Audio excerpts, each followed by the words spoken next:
السلام عليكم واهلا وسهلا بكم على قناه فيسيرا من كوزين. أبسط المكونات نقدر نحضروا مع بعض واحدة من أروع الوصفات التقليدية.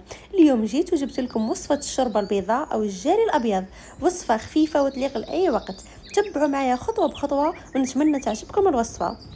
أولا بالنسبة للمقادير، عندنا لحم أو دجاج حسب الرغبة، حمص منقوع، بصل، سنتين ثوم. بالنسبة للتوابل، فلفل أبيض، القليل من الكركم، القليل من دورس حانوت اختياري، ملح، معدنوس، ليمون، صفار بيضة، الفريك.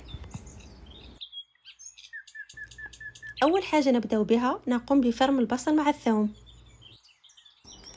بالنسبة لطريقة التحضير، في كوكوط نضع القليل من الزيت مع الزبدة، ثم نقوم بإضافة قطع الدجاج مع اللحم ونقوم بالتحريك جيدا حتى اللون يتغير.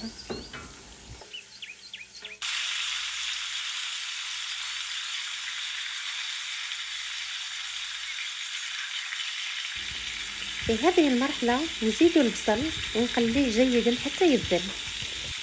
الآن نقوم بإضافة التوابل، ملعقة كبيرة ملح، القليل من دورس الحانوت، القليل من الفلفل الأبيض، ثم نضيف القليل من الكركم. نخلط جميع المكونات مع بعض ونتركهم يتقلاو على نار هادئة. في هذه المرحلة نقوم بإضافة الحمص. الآن نمرق بالماء الساخن ونخليها تغلي جيدا. الآن نفرميو الكوكوطة ونخليو اللحم والدجاج يطيبوا. من جهة أخرى نجيب الفريك نغسله جيدا من جميع الشوائب حتى يولي الماء صافي. الآن بعد ما طاب الدجاج واللحم المرق جاهز، نقوم بإضافة الفريك. بالنسبة للكيل الفريك أنا كيلت بفنجان قهوة، كل واحد يدير الكيل حسب الكمية وحسب عدد أفراد العائلة. نقفل الكوكوطة نتاعنا ونخليو الشوربة نتاعنا طيب. الآن بعد ما طاب الفريك نجيبو صفار بيضة ونضيفو لها نصف ليمونة مع معدنوس، نخلطوهم جيدا ونضيفوهم في الشوربة نتاعنا، راح تمد ذوق رائع وتجي الشوربة خاثرة.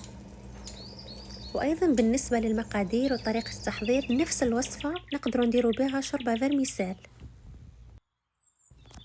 وهنا نكون كملت معاكم وصفة اليوم شوربة بيضاء أو جاري أبيض.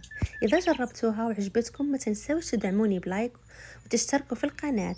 خليوا لي رايكم في التعليقات، نحب نعرف نتوما ثاني كيف تحضروها. نشكركم على المتابعة وإن شاء الله تكون الوصفة نالت إعجابكم. السلام عليكم.